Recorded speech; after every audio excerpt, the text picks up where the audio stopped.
Happy New Year. What's up, you guys? And welcome back to the Can't Be Contained podcast. Yo, this is literally my favorite time of year. The time where we can really reflect on our past year, take those moments, like steal those moments. And even if it's an hour, even if it's whatever, a couple hours, and really reflect. So often in our world, we can just keep going and going and going and going and going. We have got to take those pauses. No pun intended. Just kidding. Pun totally intended. We got to take those pauses and integrate and embody and reflect and ask ourselves about, what was this year all about? What do I want to change? What do I want to do differently? It's so freaking valuable. Eric and I have done the same process every single year since we've been together, and we love it. We're probably doing it as you're listening to this podcast. We're in Joshua Tree for New Year, so we're probably doing it. I'm going to include a link in the show notes of this podcast so that you can do it alongside us. It's just a really beautiful way to reflect and integrate. So make a, cup of tea or a cacao or have a glass of wine or whatever you got to do and just take some time for you. Take some time for you and just really reflect and sit down and it's so good. And then carve out and craft the vision for 2025. And if you feel called, share with me on Instagram. I love seeing your guys' reflections and creation documents. So I'll pop a link in the show notes for you. All right, I have two really epic people on the podcast today, and they're both named Sarah. The first guest I have is Sarah Swain. She is a multifaceted entrepreneur. She's an author, speaker. She's really known for her commitment to empowering people through personal development and entrepreneurship. She is the founder of Monetize Your Mind. Oh my goodness, it's so good. She runs an event up in Canada that I've had the privilege of speaking at 2 years in a row. In fact, it was like 2021 or 2022. And like one of my superpowers, if I do say so myself, is being able to really cut through the noise and find people who are fucking legit. And Sarah's one of those people. I literally messaged her on Instagram and I'm like, hey, I know you have this event coming up. Do you want me to come up and do breath work? And she was like, hell yeah. I'm like, great. So that was the start of our friendship. And it's just been so beautiful ever since. I had another opportunity of teaching breathwork at her second event, and then I'll be back for a third year. So she's just absolutely incredible. And one of the reasons why I brought Sarah on the show is because she really nails doing business in the new way. She nails prioritizing herself over revenue. And because of that, she's been able to develop an incredibly successful business, helping so many people step into their power and, leave behind the mundane and step into the magical in entrepreneurship and personal development. So I'm so excited for you to just really soak in this episode. And then after this, I sat down with one of my clients in the Life Mastermind, the amazing Sarah Sherwood, and she shares her experience in the Life Mastermind. So if you are still on the fence, you've been hearing me talk about this for a few weeks, and you are desiring to step into a container of women who can really hold you, support you, and help you rise into your next level, then hear a little bit of Sarah's story and really feel into Sarah's story, and you'll know after listening if the Life Mastermind is for you. Let me ask you something. Have you ever felt like you're doing all of the things, running your business, juggling life, but deep down, you feel like something just feels off? Maybe you're craving a sisterhood of women who get what it means to build a business with heart and soul. If that's you, I've got something that's going to change everything. My love, this is about real transformation, clarity, connection, and tools to attract success and ease. Go to pausebreathwork.com/mastermind to save your spot, and I'll see you there. Let's do this. Sarah Swain, it is so freaking amazing to have you on the Can't Be Contained podcast. I came across you during the COVID times. I was like, here's a woman speaking her truth, sharing her just like your passionate fire. And I just digged you. And I like reached out to you. I'm like, yo, let's be friends. I love getting that message from you. I was like, okay, can we? And since then, I've just been super inspired by you, super inspired by the way you do life, super inspired by the way you do business. And my intention for our conversation today is to give our audience a little transmission of the way you be, because it's refreshing, it's beautiful, and I think the world needs a little bit more Sarah Swain. So thank you for being here. Thanks for having me. I've been looking forward to this. Yeah. And your background right now makes me want to just curl up, drink tea, and never leave your house. It's basically my life. This is why I don't leave my house, because why would I? In the This is my past, little sanctuary. I've reached out to your team and I'm like, yo, I want to send Sarah something. They're like, you can't. She like lives in the middle of nowhere. I'm like, what do you mean? Do you know a horse and buggy? Yeah, they're like, Courier you have to service? send it to this like post office that's like 20 minutes away. I'm like, this is ridiculous. I love it. Yeah, deliveries do not come to my front door. A couple that I did a collaboration with a couple years ago, they tried to send me flowers. It's just a thank you for, your partnership and working together and stuff. They ended up having to call me because they didn't understand how to act. They're like, we bought you flowers, but you have to go get them. I was like, oh, thanks, guys. It's the thought that counts. I'll go get my flowers myself. And they're potpourri. They're just fried now. They're dead. They've been in transit for a long time. Oh, that's so good. That's so good. I love that. There's something so beautiful about remote living. I don't live in a remote place, but we have cabins in remote places. And there's just something so nourishing for the soul to be hugged by nature with very little human interaction around and just more wildlife than cars. And it's just so, it's one of those things in life where the soul is just like, yes, this is how we're meant to live, humans. And I feel like you've like really cracked that code. Yeah, I think it's legit homeostasis when we live like this. Like we're meant to be in this state of groundedness.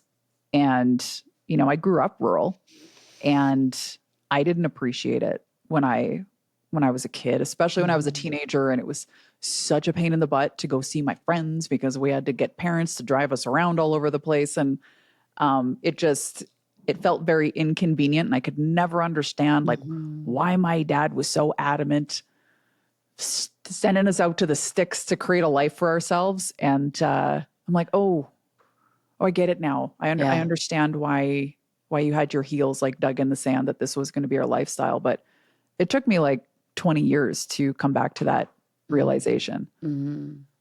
Yeah, it's really interesting, the soul goals versus ego goals. It's something that I'm constantly thinking about for myself and like really getting in inquiry about is the thing that I'm chasing or going after or desiring or wanting, is that truly a intention and a goal of my soul? Or is it this arbitrary, egotistical metric that I think I need to achieve in order to XYZ or XYZ, whatever, wherever you live? I'm always like you and I are both Canadian, but sometimes I'm like, wait, what's the Canadian way to say this now? Like, I've been here for so long. How do we spell it up here? Yeah. And so one of the things that I really appreciate about you and the way that you do life and the way that you do business, it feels like you are constantly in integrity with what feels best for you and in integrity with your soul. Mm-hmm. And one of the things that I know about you is the way that you run your business is so much in that way. You don't do shit that's against your alignment. You have very clear boundaries. You are only available for a certain thing at a certain time, and your business is still successful, and you run these insane high level events that I feel so grateful that I get to be a part of. Next one is in August. Well stuck. I'll put the we'll talk about it, but I'll put the details in the show notes. But you do it all, and you do it with a lot of grace and a lot of self-honoring. So I'm curious to get into your brain a little bit around, how do you not self-sacrifice in business as a woman? And how do you hold the vision of what you're creating in the world without stretching yourself in directions that you don't want to be? I would say first I had to experience the effects of doing all of those things in order to realize that I can't function that way. And, I left my corporate worlds behind in late 2017 for that reason, because I was like, this is no way to live. And everything just stopped making sense to me. Like that was a part of an awakening process that I didn't realize I was experiencing at the time. But in hindsight, I was really clicking into challenging everything about what we've been taught and systems that we've grown up with and societal expectations and conditioning and all of these things. And when I was in corporate, I was like, so who made the 40-hour work week? Like, why 40? Right. Why not when I'm done? I'll go home. I'm an adult. Why 8 hours? Why am I, as an adult human being, asking another adult for permission to take a day off? Like everything was just like, what the hell is this? That's actually so interesting. Like what you just said.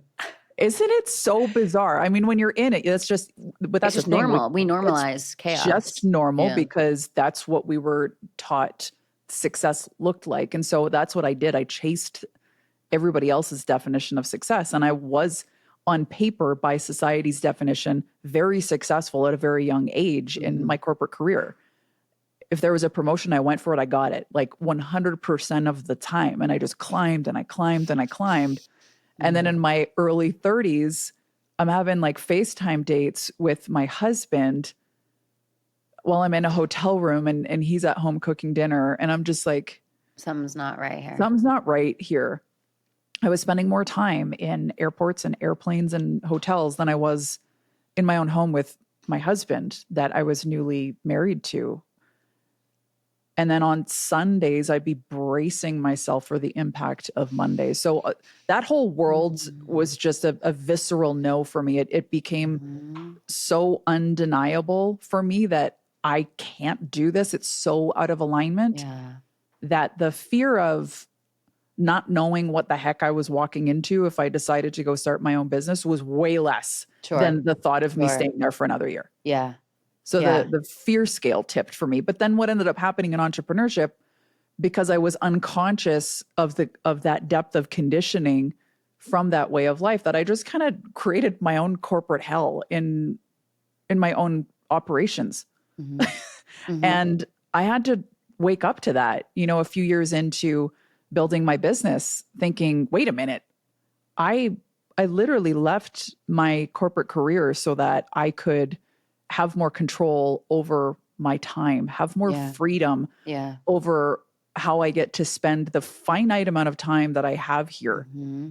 What am I doing? And so I had to experience the chaos of having no boundaries and overextending myself and taking on too much and letting everyone just leech off of my energy and, bowing down to the email inbox and the DMs and the calls. And because there is that scarcity thought process of if I don't do this, if I don't respond, if I'm not switched on, if I'm not available, then I'm going to somehow lose what I'm creating. And it wasn't until, I would say, 2021 that I really started to ask myself what the hell I was doing. And I mean, that came with a fury of other, realms of awakening in my life. But this was just another stage for me to say, if you're going to do this for the rest of your life, because that is my plan, going back into the workforce is not an option, never has been. Therefore, if this is going to be my life path, I have to start getting really courageous and ask myself how I want this to feel for me. Because the way that I was feeling was not how I could imagine feeling for the rest of my life. And it was the same thing with corporate. It's like, oh my God, if I go through another year of this, what am I doing? Yeah. It was the same in my entrepreneurial journey. It's like, if I keep feeling like this every single year, this is going to be problematic for me. And I'm probably going to want to get as far away from it as humanly possible. So the work that I had to really get intentional about to kind of kick me onto a new path, because you're right, I am very boundaried, very strict with what and who gets my energy for what and when and how. And I had to intentionally work on my sense of safety in going slow. That was the first thing that I had to start letting my system experience what that actually feels what that actually feels like, and also prove to myself that it wasn't going to kill me or my business if I took my foot off the gas. Totally. It's like that shift for entrepreneurs is such a trust fall. Yeah. It's such a trust fall, right? It's like we've been conditioned to go and force and hustle and grind. And if our eyes are not bleeding and we're not working 12-hour days and everything's going to fall apart and and it's just so not true. In fact, it's riskier to run our businesses from a fried nervous system, hustling and forcing. 100% it is. It's harmful for ourselves, but the way that I see it, like how do I keep myself grounded in this way of operating? Yeah. I know how many people watch me, especially women. Yeah. And if I'm continuing to operate haphazardly, nonsensically, Mach 5, girl bossing my way through everything at the sacrifice of myself and my well-being and my experience and all the things, then all I'm doing just by way of my own actions is showing other people what's going to be required of them in order to be successful too. And I don't want to be a role model for that. I don't. Yeah. And, coming into where we live here, and we moved in here in 2021. So there's a correlation between like my nervous system being like, whoa, here we are in the middle of nowhere living this rural backwoods life. And I'm running around creating chaos for myself. And that was a big contrast that I needed, to help me, kick into this new path.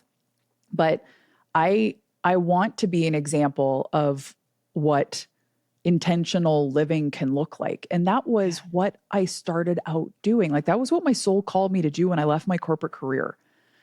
My very first business that I registered as a sole proprietor, I went to my little registry office in my town in Alberta and I'm like, I'm going to start a business. I was so excited. It cost me like $80. And my business name was Life Intentionally. Yeah. But then I ended up getting swept away in the matrix of entrepreneurship and into all these different paths and creating these things that were out of alignment, working with people that were out of alignment, doing things I didn't want to do, but had to, air quote, had to, because I thought that's what I had to do for my business. And I got so far away from what my soul originally called me to do. And then it literally wasn't even until this year that I had that full circle light bulb moment. I'm like, holy shit. I'm actually living my life intentionally the way that I set out to do when I left my corporate career. Like, holy cow. It hit me that I had finally done it, but I didn't even realize. I was like, okay, this is what I want people to see. This is the new way of doing business. We don't have to adopt these old paradigms of literally just destroying ourselves in the name of whoever's definition of success that we're chasing. Oh my God. Dude, okay. I'm so obsessed with this conversation right now because what I have seen so much is women quitting entrepreneurship and doing like the whole trad wife thing of like, I'm going to live on a farm with my 9 kids and bake sourdough. And it's like, there's this very like one or the other. Yes. And I'm like, no. Like there is this new way. I call it that too, right? There's this new way for women. I think the rise of feminine empowerment kind of fucked with us because that happened. And then women are looking to go, oh, what are men doing? I want to be like them. It's like, yeah, we're equal, but we're fucking different, right? So it's like if we're trying to model men, which we have been, we're burning out our nervous systems. We're operating from a place that doesn't feel aligned. We're climbing the corporate ladder. We're competing with men. And it's like, what are we doing? It's so, there's not enough models of women in business doing it the way that it gets to be done. Yeah.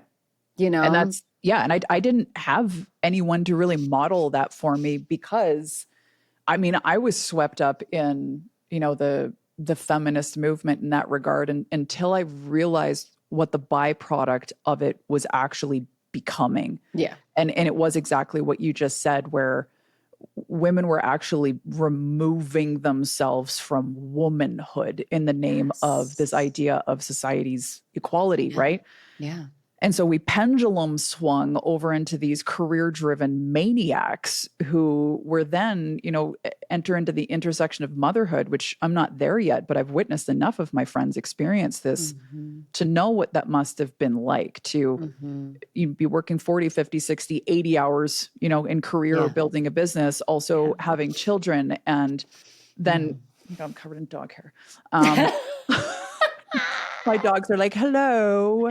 They're like, look at me. Speaking of, motherhood here. Yeah, here I am. He's like, I want to be on this podcast too, Mom. This is my version right now.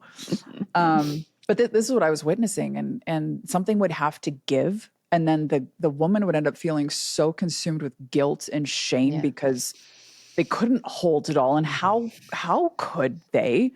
And so, enter in the counter narrative to the feminist movement, which is coming back home into traditional ways of being, which I have a lot of admiration for. There's a lot of alignment there for me. And there's gotta be a way that I can, create a lifestyle that would easily allow for my husband and I to integrate family life into without a plate having to drop. Yeah.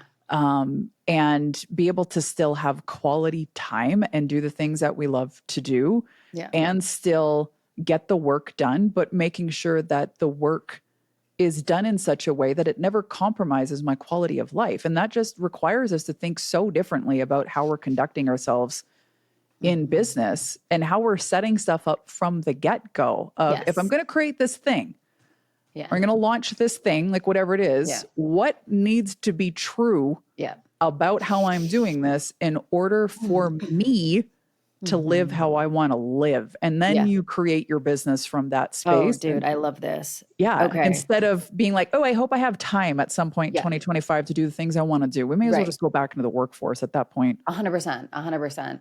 Oh, this is so good. Okay. So the most successful female entrepreneurs that I've had the pleasure of being around prioritize, like really understand energy and principles. So energy is essentially, who do I have to be in order to create the life that I desire to live? What is my identity that I need to adapt in order to not stand for the shit that I used to stand for? What's my level of self-love? Like getting our energy so high, in order to do the things. Like your event is a freaking masterpiece, MYM, and it is your energy. It's you. I feel you in everything, right? And then there's principles of like, what are my principles for doing business? And principles are very different than strategy. You and I geek out on this all the time. Like strategy is elusive. Strategy is up and down. Like we are the strategy. It's like if someone asked me today, Sam, what's your strategy for pause breathwork? I'll tell you our strategy. It's, on-demand webinars, one live event a month. But like that shit's going to change in 90 days because what works today is not going to work. So that's actually, strategy is like this thing that people are so addicted to, but it changes all the time. But in my experience, the most successful female entrepreneurs that are my friends like yourself is they master their energy and they master their principles. I love that. So I'm curious for you, and maybe this is something you've thought about, maybe it's something you're not, but maybe something not, but I'm curious, like, what are those principles that you run your business by in order for you to have the free time and the fulfillment that you prioritize? The first one is always time. Always. Even if something is going to be time consuming, which there is stuff in business that is incredibly time consuming. I want to take that extra step and say, how can this be done better or more efficiently? And instead of old me would just rush out of the gates and then figure it out later. And then I'll drive my team crazy. They're like, oh my God, someone put a lasso around her, please. Like, here she goes again. She's hanging on for dear life. Yeah. And now it's like, okay, if I'm going to do this, then what's the most efficient, effective path to get there?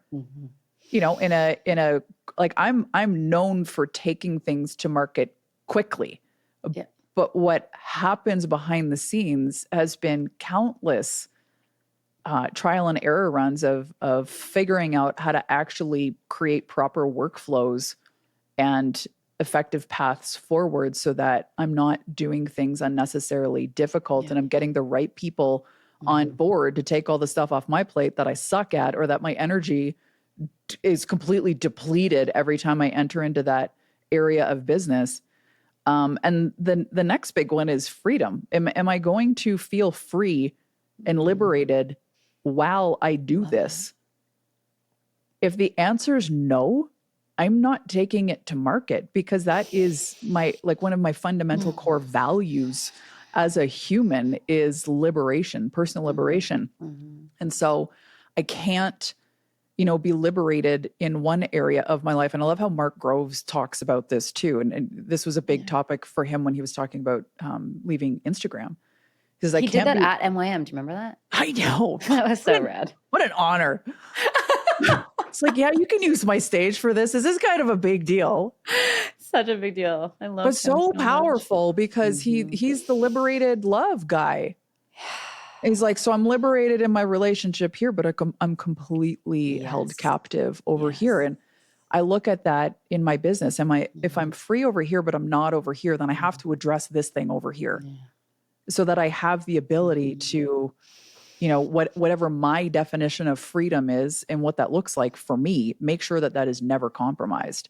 Absolutely. In what I'm doing in my business. So I would say time and freedom are definitely two of those guiding principles. This is so good. And I resonate with this so much. When I was building my last company, Hungry for Happiness, everything was about the mission, the clients, the revenue, the this, the that. And my happiness, my fulfillment, my freedom, my time was last. I was like, I'm not even going to consider that. We're on a mission. And I would use like mission as a way for me to not feel bad that I was treating myself like shit. Yes. Do you know what I mean? It was like this weird fucked up thing where I'm like, I'm doing it for the people. It's like, is it really an aligned mission if I'm not happy? I don't think so. No. But this was, that era, especially in the social media space. I mean, I kind of came into the scene and started observing things in like 2016-ish. Yeah. So that's like 8 years ago. And then I started really doing something in 2018. And that was very much the narrative. It's like the mission and the passion and the purpose. And like, these are the things that are pulling you in. But like, I think if we were to do a survey of what we were all doing at the time, sure, those things were running hard and fast, but we're like hanging on to a rope being dragged behind it. Yes. And we do have to start asking ourselves, what are we doing? Especially when we're in a position where arguably the work that we do is a form of empowerment for another person. The integrity piece there, that has to be another principle. 100%. If I'm 100%, I'm like a bag of smashed buttholes in the process. And I'm just like, put yourself first, ladies. Oh my God, I'm obsessed with you. A bag of smashed buttholes. That's a first, and I'm here for it. It makes no sense though. Like I can't with any level of integrity do that. And I used to, because I'd be like, come on, you can do it. And just try harder and do harder and take more action and spend more time and cancel more plans. I was talking to one of my new business collaborators about this narrative. And I was like, whoa, yeah, we really totally did that. Where the narrative was, you basically need to lock yourself in your home for the first couple of years of business, and your friends and your family are going to need to understand that and cancel the plans and hunker down. And this is what's important right now. And I'm like, we really did isolate ourselves in the name of building a business, because there was just this undertone of anything that took you away from it was damaging to your path and your future success. And just unpacking all of that in the last couple of years. Whoa. Yeah. Whoa. So here's a question for you, for the audience who is maybe pre-revenue, a woman listening who has a mission on her heart. She wants to build a business. Maybe she's working in corporate or maybe not. And she's like, I hear you, but like, where do I start? If I don't want to do it in that way of hustling and grinding and forcing and pushing, what do I do? Where do I start? Like, what would you say to her? strategy aside, if I could go back to me in 2017 when I was at that tipping point, where I told my husband I was quitting my job. He's like, pardon? And he's like, so what are you going to do? Like, are you going to go work somewhere else? I'm like, no, I'm going to start a business. And he's like, what are you going to do? I'm like, I don't really know yet, but I trust that I'll be able to figure it out. And I'm blessed to have that depth of like total naive sense of trust in myself that I'll figure it out. Yeah. My husband was like, I don't know how I feel about this. So, that is not for the faint of heart to just up and leave. Like you really have to be pretty switched on with yourself to take a leap of that magnitude with literally no backup plan. But if I could go back and tell that version of me one thing, it would be to find a way to center myself before anything else. Because everything was about chasing and pushing and hauling ass and just hiding away in my home office for 17 hours a day. And knowing what I know now about business, I think at some point in all of our journeys, we were totally chasing clout, like just trying to get attention and trying to get people to see us and acknowledge that we have something to offer, and that chase. Yeah. Market, pay attention to me, pay attention to me. Yeah. If I had have been coming from a rooted, grounded, centered space, I probably would have had more ability to sit with the realization of the truth that the one strategy I actually needed was me, and to be fully me in all that I do and how I show up.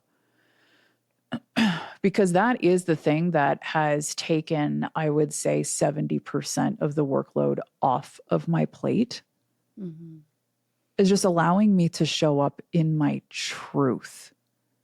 Yeah. Instead of trying to create a brand or a marketing message that constantly had me taken out of my center, out of my truth, out of who I am in order to be the business owner and do the business things, only to then like drop back into myself on the couch later that night. And it was just it's no different than what I was doing in corporate. I put on this corporate mask. There's a chasm. Yeah. Put on this corporate mask, and then I'd come home and I'd take it off. Thank God I'd take it off.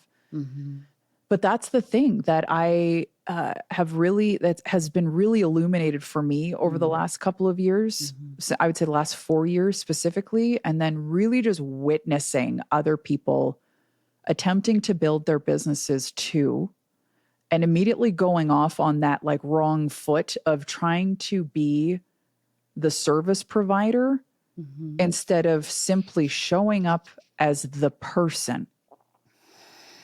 And the longer we try and show up as the service provider instead of the person, the harder it is for people to attach themselves to our vision, understand what we're doing, feel into our passion, feel connected to us. Yeah. Because we've put a wall up. We have put a marketing message in front of us. We've put a curated brand and all these parameters around us and what we're able to do, which prolongs the damn journey. It creates more work.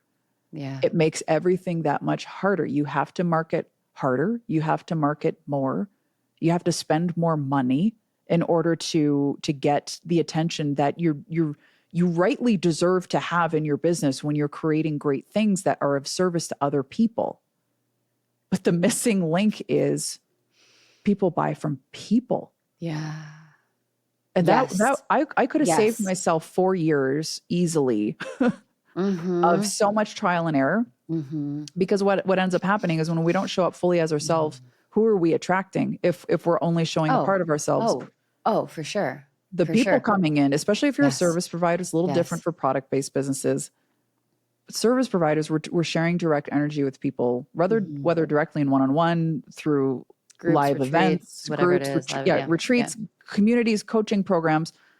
We're sharing energy with people. And so if you're attracting all of these people into your space because you have shown up as someone other than who you are in the name of branding and marketing, then your working experience with people is going to be more painful and unnecessary than it needs to be.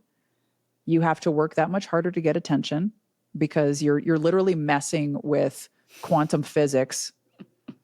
Like for real, you're messing with the law of attraction. Yeah.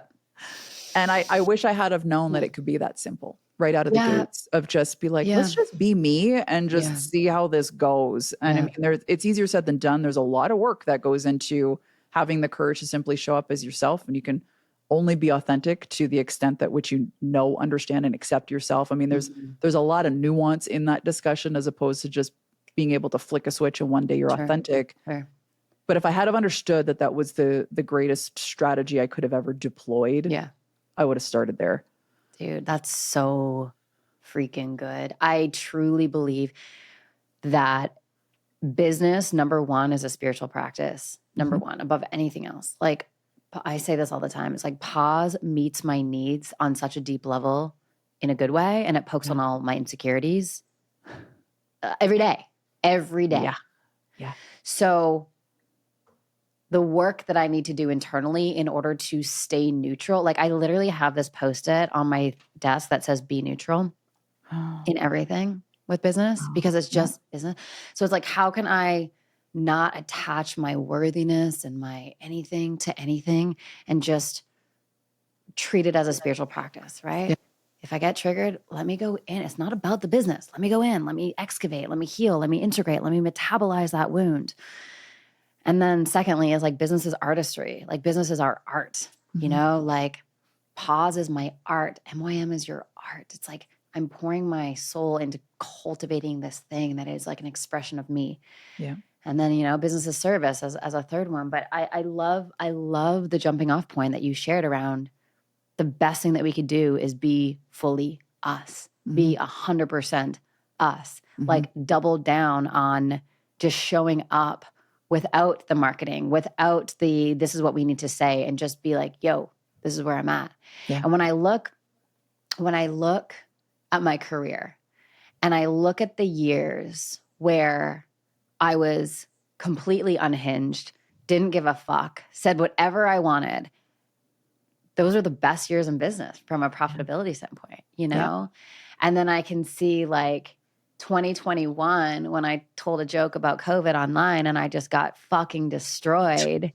It had an impact on my ability to be me for a little while. And so I literally saw a dip in revenue.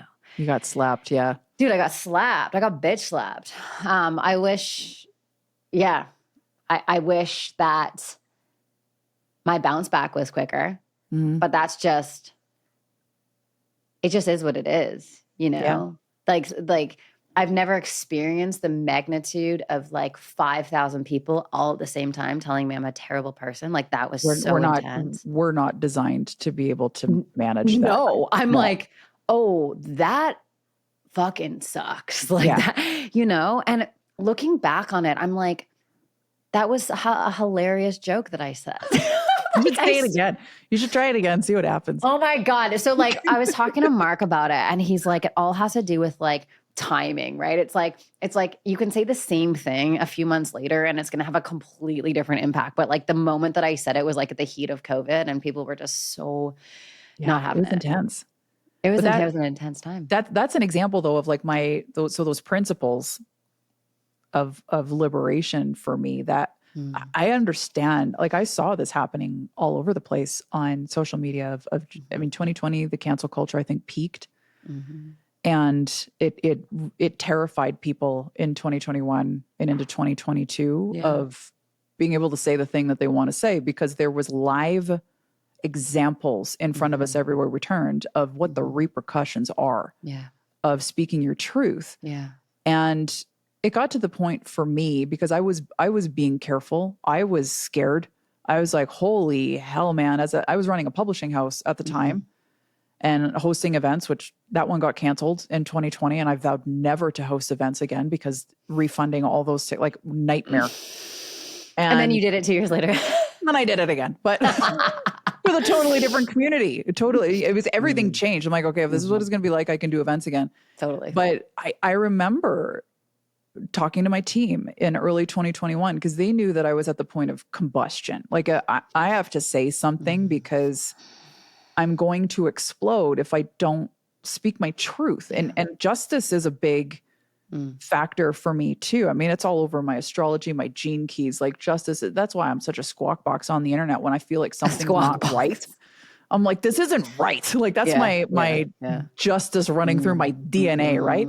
But I had a conversation with my team early 2021. I'm like, I need to do something, and I'm fully aware that I'm putting everything at risk by doing so. And that was the reality that was before us. But I gave them like a 3-month warning. I'm like, find other work, because if I might not have a business in 3 months. And I had a very small following at the time, but I had a very healthy business.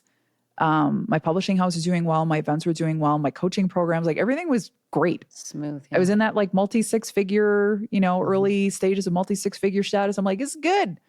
Then I'm like, I think I need to burn it down, because if this is what I have to do in order for everyone to be happy with me, I'm not here for this. And I had 1,333 followers the day that I chose to speak up, because liberation was a driving factor for me. I was like, if this is what I'm required to do, and I'm going to be imprisoned by my own business, then I'm out. Yeah. So I may as well open my mouth and whatever happens, happens. Totally surrender that process. Yeah. And for whatever reason, I swear to this day that it's God. Like I said to my team, I'm like, something's protecting me, because nothing makes sense as to why I'm able to speak my truth in such a counter narrative way, where I'm witnessing so many other people being absolutely wiped off the face of the internet for doing the exact same thing. Something is protecting me right now, and helping me just like keep trusting yourself, keep trusting yourself. And that really was the, my catalyst to finding safety in my truth. And not to say it didn't come without losses. There's a lot of people that once they saw the real me, and I actually allowed that to be seen, they're like, I don't like this bitch. No, thank you. And away they went. Yeah. And so, but because of that, you've built such a strong community of people who are so value aligned. Like when I spoke at your first MYM and I entered into that space, and I just felt the alignment of the people and the energy and the conversations and everything, I was like, this feels so refreshing. Your community is so epic. Like I love them. Yeah. I love those people. I used to wonder, I'm like, where are all of the people that I actually want to work with? Because, service providers, we all know, like if we've been in the game long enough, we all know what it's like to work with the wrong fit. Like we end up with that client or, an offering that we've created where we're like, I cannot wait until the last call. Oh my God. Like get me out of this energetic, sucking, time warping hellhole that I've created for myself. We know what that feels like. And I'm like, God, where are all of these like juicy aligned clients? And then I'm like, duh, I have to show up. You got to speak to them as me in order for them to be able to find me. And that's the exact feedback that I get all the time when people are, after experiencing the MYM events, is refreshing is so a word that is commonly used. Because there's such a deep sense of safety in your ability to be yourself in that room, even if, and we do have a lot of values alignment, but even if there's such this raw appreciation for authenticity that even when someone is being their true selves and it doesn't necessarily fit with the value systems that my community typically holds, there's still a respect for the person's ability to actually show up in their truth. 100%. And that's like a core fundamental of my space is like we must be in our truth, and we know that we're not going to be for everyone, which means that it's also going to be the same for others. Oh, so good. It's so good. It's so good. Again, going back to the woman who is just starting out, speak from alignment, speak from your truest truth, and don't worry about anyone else. No. We don't need to have every single person like us. You can't say the wrong thing. You can't say the wrong thing for the right person. Yes. And I wish I understood that, because I always used to be very mindful of how I'd say things and very, trigger sensitive and just being so cautious, like eggshell walking through my whole business.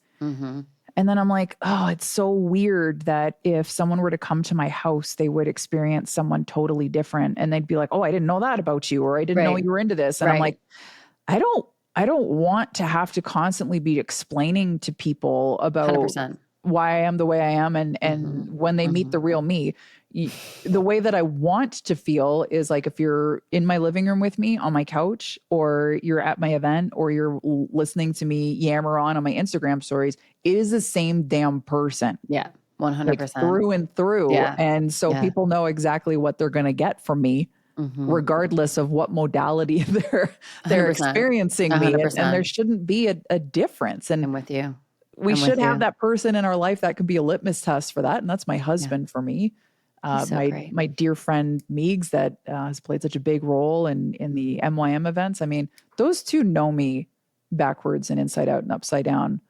And if I ever do feel like I'm drifting off of my center, I have a space where I could be like, are you feeling me here? Or am I like off? And I'll know, right? It's like, okay, yeah, all right, come home.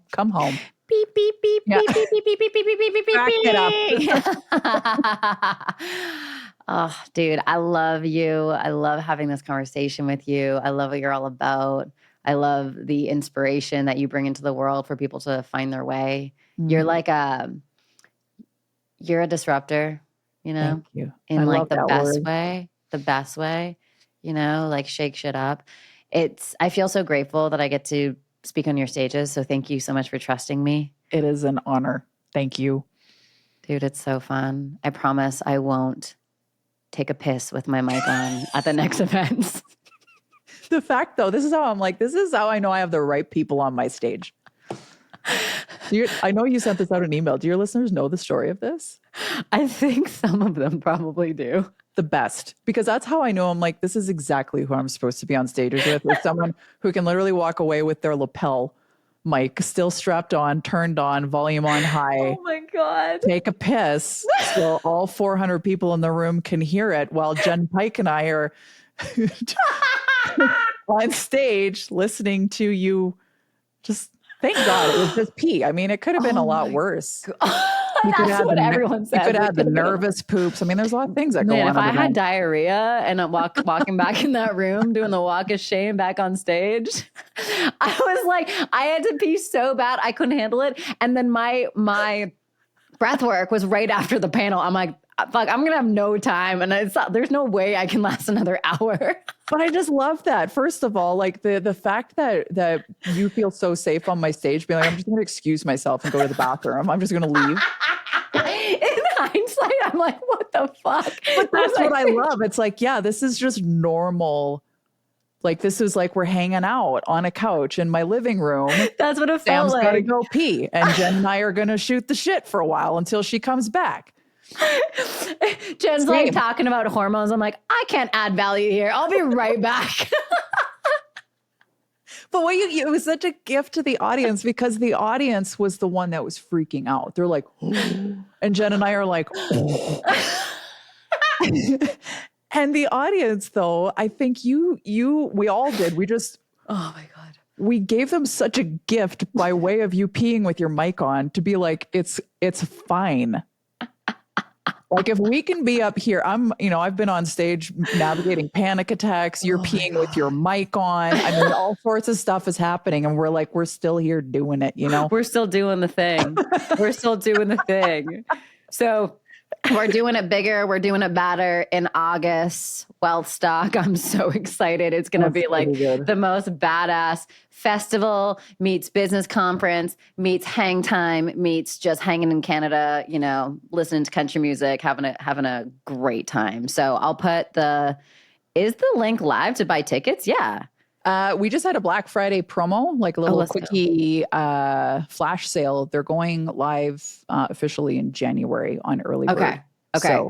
So when this podcast comes out, They'll be ready to rock. They'll be ready to rock and roll. Okay, guys, I'm going to put the show notes. I'm going to put the link in the show notes. You don't want to miss this event. It is so good. It's MYM is like the highlight of my year. Like I love it so much. The community, like the people hanging out with you. It's just like so good. So come hang out. It's going to be a vibe. We're going to be breath work and we're going to be hanging out and doing some cool stuff. So, and tell us about your new podcast. Oh my gosh, the Sarah Swain Show. Let's go. It's coming. So I've done podcasting before. And again, everything ties into everything we talked about today of learning things the hard way and realizing, when things are not aligned and when to walk away and when to tune yourself back into what makes sense for you. I ran a top podcast in Canada from 2018 to 2020. It was called The Great Canadian Woman. It was constantly featured in all of the Apple special playlists, up for Woman of the Month award things that they do on Apple. Like it was a big deal for a Canadian production. And I shut it all down in 2020 when things just stopped making sense for me. And I felt myself going on another process of my own personal evolution. And that was just something I left behind. And I've toyed with bringing it back and I was like, I'm just going to wait until I get that feeling. And that's kind of what guides me in a lot of what I do. It's like, do I have that sacral authority hit? That's my authority and my human design. When I get it, then it's go time. If it's not there, then I'm not doing shit. And that's just how I operate. And it came back to me. I was like, oh my God, I think I want to get back into podcasting. And yeah, it's called the Sarah Swain Show because I want to bring all of me to the table. So while there's a lot of, expectation that there's probably going to be a lot of business content and entrepreneurial content because that's what I do in MYM.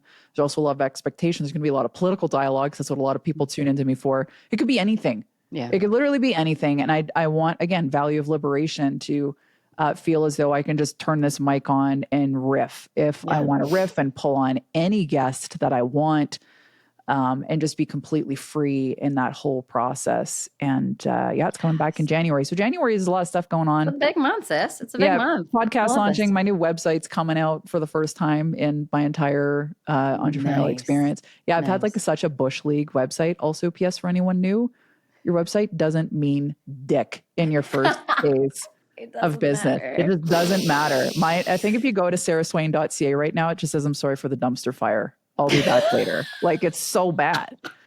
And so, but I didn't even have a website until like 6 months ago. It's been 15 years. But case in point, it's like, stop focusing on the stuff that doesn't matter and just focus on building connections with people from a place of truth. Seriously. And I'm like, I'll deal with my website another day. So that website is finally being dealt with after, I love that. 6 or 7 years that I've been doing this. And I love that for you so much. It's gonna be good. Well, guys, we're gonna put all the links in the show notes to Wealthstock, to Sarah's new show, to your Instagram, all the things. I'll give you her address I'm just kidding. Her cabin in the woods. Please don't. It's such my sanctuary. You're like, no humans. Please. I have one neighbor. It's so good. That's so good. Thanks for coming on, babe. I appreciate you so much. Thank you for having me. All right, my loves, as promised, here is the amazing Sarah Sherwood to share her experience in the Life Mastermind. If it calls to you, head on over to pausebreathwork.com/mastermind. That's pausebreathwork.com/mastermind. All right, let's get started. Sarah, it's an honor to have you here. I am so grateful that we get to spend some time and drop in and just really learn about you and your story and your vision and the mission that's on your life. So thank you so much for being with us. Yeah, so fun. Thanks for having me. Dressed all in red. Okay, is red trending right now? Because I'm seeing it everywhere. Like Viore just gave me this magazine or whatever with their new collection. And it's like this red suit. I'm like, yes. I don't know what's trending. I'm so out of touch sometimes, but it's trending in my world for sure. Yeah. Like when the Barbie movie came out, I was like, we are wearing pink now. This is what we're doing. We're doing pink for sure. Pink. Absolutely. I love it. I didn't own anything red. And I went over to my girlfriend's house a couple of weeks ago and she's like, I think this red shirt would look really good on you. I'm like, Jess, I don't know. I'm not a red person, but I put it on and I'm like, Oh, I'm a red person now. Oh, you so could do red. Absolutely. I'm like very peripherally looking at the color seasons, all that kind of stuff. And yeah, you could totally pull off a red. Everyone has like their own color palette or something, right? Like one of my girlfriends got her palette done, and the like fashion designer was like, "Hey, here's all the colors that you should wear." Totally. Oh, okay, cool. Red's my color now. I got red nails on, so we're just going for it. We're going for it. Right? Every day's a new day to recreate ourselves. It's the easiest thing to change, I think. Change your top. Change your top. Change your top. Don't even have to change your bottoms. You can still wear your PJs, but change your top. You're a new woman. You're a new woman. Well, I'm so excited to have you here. It's been a beautiful journey doing life with you, being in your world, like seeing you thrive, witnessing your gifts. Gosh, you got gifts, girl. Like at one of the retreats, I was like, dang, you got some beautiful healing gifts. So epic. And the reason why I wanted to bring you on is because you are an embodiment of a woman who goes after her dreams and listens to the mission that's on her heart. And I know there's a lot of women listening to the podcast who are sort of on that verge of expansion, that verge of saying like a heck yes to themselves. And my question to you is, what was that moment? What was that defining moment in your life where you decided to no longer play a game that wasn't yours and you really went all in on the thing that you knew you were here to do and create? Yeah, I think it started early for me. I was in my early 20s, dealing with like really life-changing, debilitating pain and illness. And I, like a fork in the road, just kind of like forced itself. And I was not able to pursue some of the things that I thought like the easy career path forward or whatever. And I had to do some really deep soul searching of like, am I just gonna find something that I can handle? Or am I going to see this as an opportunity and just like stay with the discomfort of my life is unfolding differently than I imagined it? Yeah. And so is there purpose in that? Is there meaning in that? So I think I accidentally ended up kind of on the entrepreneurial path, but the moment was I made a list of what I didn't want to do. Oh, nice. I like it. As a place to start. And it was stuff like, I don't want to work, 9 to 5. I don't want to sit in a cubicle. I don't want to sit in front of a computer. And then I quickly was like, oh, that kind of limits my possibilities, Totally. So it kicked me into really creative thinking of like, what are those things that I can do that are different and on a different path? And, but at that point, I want to stress that I didn't see myself as this like entrepreneur that had all these skills or gifts to like do that. I just was saying yes to a path of meaningful work that felt inspiring to me. And like, okay, yeah, I feel like I can see myself doing this for a while. Yeah. And what was the self-identity that you needed to have in order to say yes to yourself? Oh, that is a beautiful question. I think maybe in the moment and hindsight are a little different, but I think in the moment I was wanting to really fulfill my purpose and this like deep, deep, deep conviction that I have a purpose. We all have a purpose. And it's really my responsibility to, as much as I'm able, it's ever unfolding, all that kind of stuff, but to take that really seriously and to respond to it. And so I think, and that was happening initially for me and ongoing for over 2 decades inside of like a really difficult life circumstance. So things were stacked against me. For sure. I didn't have, all the stuff and the things lined up for me. And I like to stress that because a lot of times, especially now in the kind of like Instagram perfect universe of business, we think that we need to have all this stuff to respond to our mission and our soul's calling. And we don't. Just get started. Yeah. Start moving in that direction, start embodying the thing that you're called to do. And all those other pieces you'll be able to meet those as they come and discover, grow into it, get help, whatever. But so I think for me, I was because I was suffering so much in my life, I took very serious. I decided to not be the victim and to see everything as an opportunity as much as I was able, imperfectly. And so I dug really deep to find the purpose and the meaning in what I was going through. And so much of what I do now, like 25 years later, is because I walked through hell, because I experienced it all in my body and my mind and my heart and my soul. And I was seeking answers for myself. And so I can sit with the people that I help in that place of depth. It's so beautiful to be, when we're going through it, it's not beautiful. Absolutely not. It's terrifying and it's terrible. And I think when we are going through it, it's like, what is the purpose of this? But then in hindsight, it's always so that we can have direct connection with the clients that we're here to help. When I look back on my life, I'm like, man, I can pinpoint the chapters that were the most painful. And those chapters were so informative to my system so that I could teach on it, so that I could speak on it, so that I could help other people through it. And it just gives us a different perspective, as we go through, even like business challenges that I go through. When I go through business challenges, what I think about is I am excavating wisdom so that I could teach it to you guys in the Life Mastermind. It's like, shit, this is so hard and this is beating me up and I'm getting punched in the face, but dang, I'm going to have a good lesson on the other side of this, right? I'm going to learn something. I'm going to have wisdom. And, those painful moments in life give us so much wisdom to be able to teach and be valuable for others and continue our life's purpose and our life's passion. Absolutely. Yeah. So question for you, in the last little while being in the Life Mastermind, what would you say are some of the skills, some of the things that you've learned that have helped you live a more soulful, create a more soulful business, soul-led business? So many things, the tangible and the intangible, but because I'm drawn to this community, and it's been so beneficial for me because of the focus on energy over strategy, because I've done all the distorted masculine business masterminds.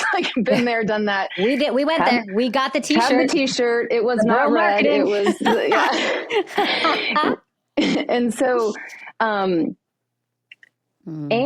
there's so many skill development opportunities as well. Right. But so for me, I think that there's this part of me that I've not fully allowed and given myself permission to let my freak flag fly. Yeah. That I really believe that when we prioritize energy over strategy, that we are literally limitless in our potentiality. Yeah. And I've been kind of secretly doing that on my own, or in my own private little ways, but to be in a community where we are just absolutely cheering each other on, and the level of support. And it's really, you can describe it to someone outside of the community, but if you know, it's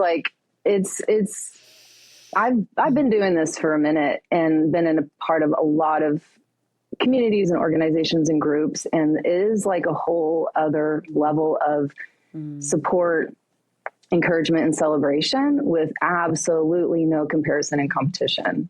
And it is, yeah. And that's, all you get the credit for that, Sam, of really modeling that and, cultivating that.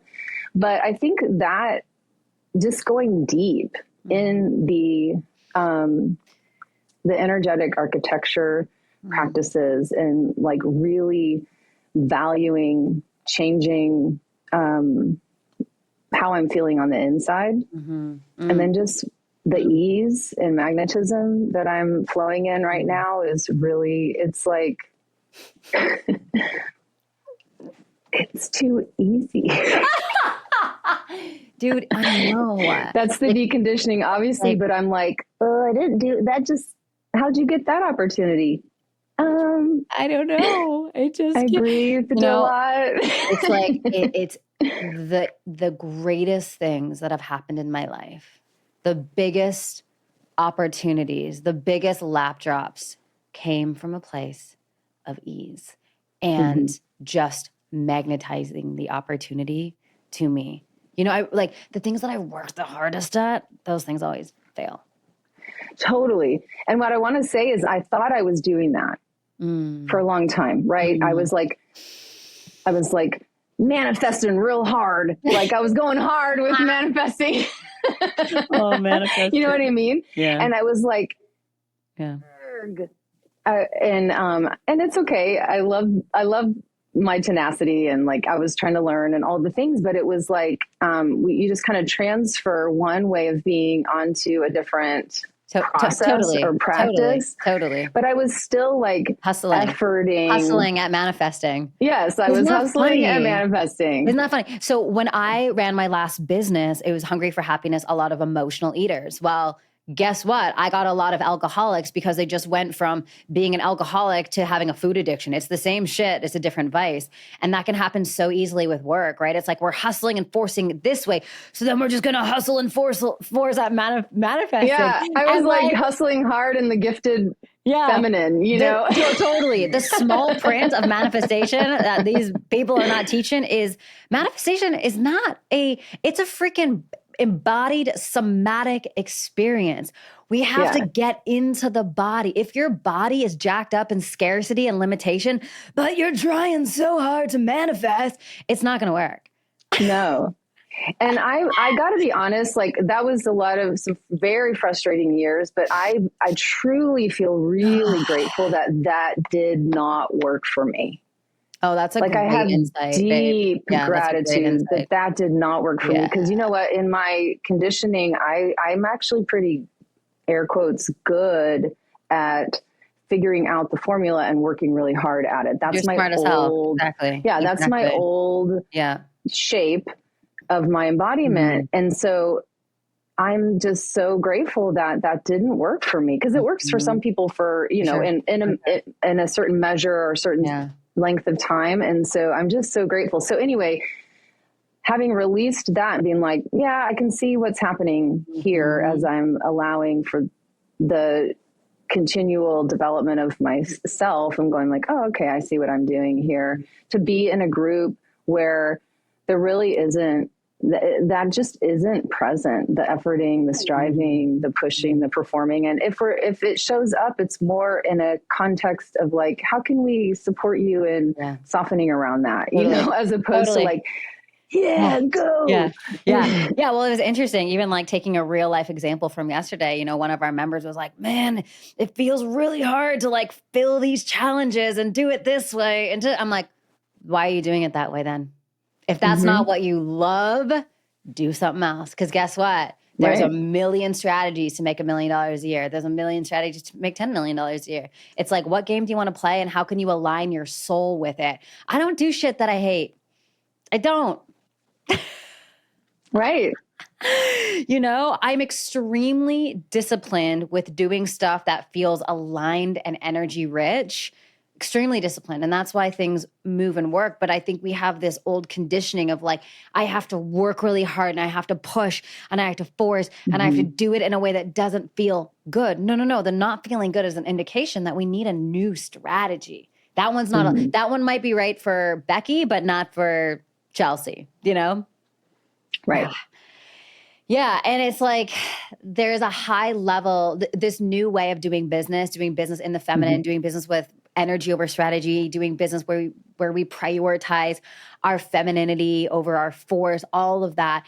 It does take a level of trust because we're working against decades and decades and decades of conditioning and, quite frankly, evidence, right? That working hard really works. Like I remember when I was like in Hungry for Happiness, I worked my tits off. I'm surprised I have some tits still. I worked so hard for so long, right? Like I'm talking like 16-hour days, 17-hour days. Been there, done that, launching the thing. And did it work? Yeah, it worked. If you want to, if you want to look at it on a P&L, you know, it's like that business. When I shut down that business, it was doing $2.7 million at a 43% profit margin. That's like better than a poke in the eye. You know, it's a great business, and I shut it down overnight because I'm like, nope, that's not it. That's not it. I knew in my soul that there was a way to do business in a way that felt so nourishing, where I was not in a codependent, fucked up relationship with my business.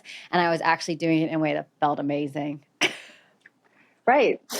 Well, and what the invitation, I mean, there's so many layers depending on your conditioning and your past experiences, but there's so much proving in that. There's so much like, and so there's something to prove, or you're proving to yourself, or you need to like show for something and all of that. And I just think there's such a opportunity to have as much gains as you desire in the work that you're doing, or whatever that looks like. But from a place of already being complete, already feeling whole, already knowing your worth, already like being like, this is so fun. I get to partner with God. I get to do it with friends. I get to like express my gifts to the world. I'm not for everybody. Yeah, exactly. You know, from this place of enoughness. And that's the switch for me is like,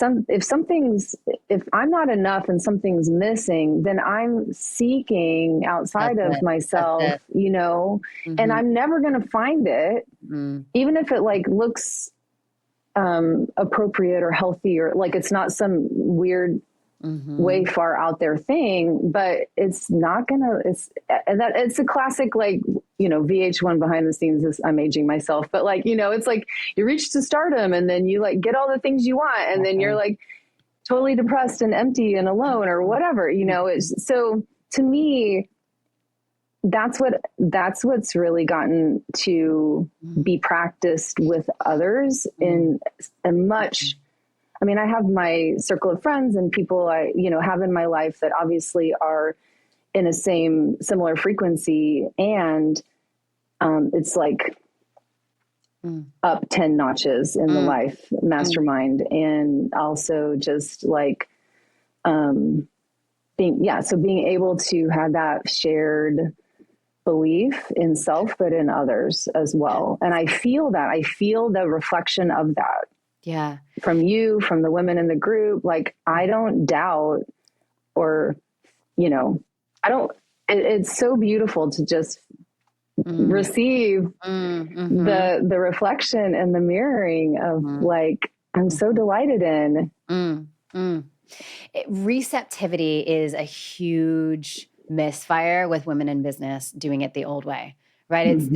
It's the inability to actually open up our receptive portals so that we can have more energy in order to pour into our creations. And one of the biggest, you know, the ethos of how I built the mastermind was training you guys to be as receptive as possible, you know, with each other, with money, with clients, with everything.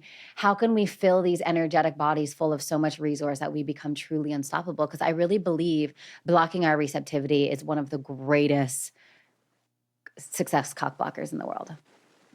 Absolutely. To use a really crude analogy. Well, and for me, the biggest block was that I was like efforting my receptivity. Yes. You will like, give me. You will like give cross purpose, cancel it out, you know? And then I was like, it's not working. It's working for everybody else. Who else has had that thought? Yeah, exactly. Right? Yep. Absolutely. Yeah. You know, it's one of the biggest things that I love doing in the Life Mastermind with you guys is all of us redefining our criteria for success, because it is so different, right? Like my criteria for success is different than yours, right? And when we can get so clear on our criteria for success, like and for me, success is not a tangible external thing or a number on a P&L. Success is an internal state. Like, what does your body feel like when you are successful, right? And money is included in that, of course, because we're generating impact, therefore we're generating income. Of course. But we get to define that. So we play the game that is congruent with our soul. We're not playing someone else's game. And I think that's like a big thing in today's world, because we do live in destination addiction land and comparison-itis land. And there's like shiny things everywhere that we could do or we could pay attention to. And so much of the principles that we have in the Life Mastermind is like playing our own game and doing it in our own way and letting our soul define the game, not our ego. Yeah. Yeah.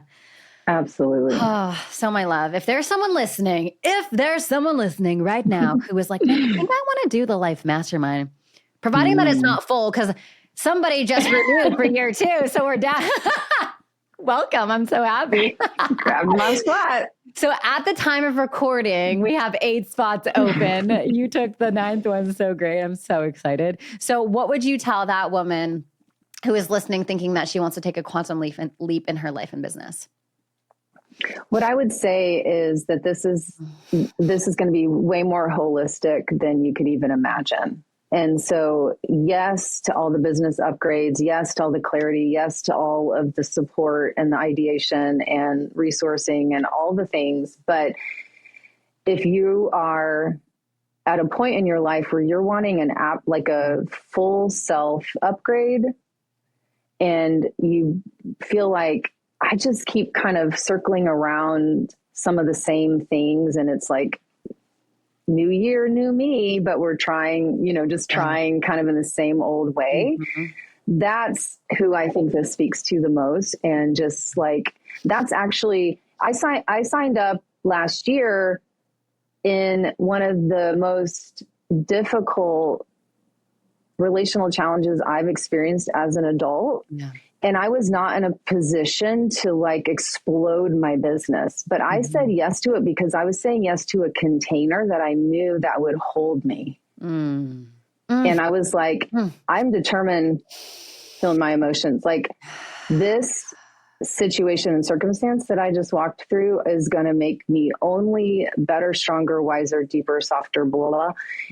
So I know that I need to be surrounded by people who are like, heck yeah to that, and just going to hold that while also being able to hold the reality and the messiness of life. And so that's what it's been for me. It's been this just constant, feels like my constant IV drip of just like, it's just constantly filling me up with goodness and inspiration and reminders and reflection, and just like, no, this is where we're going, Sarah.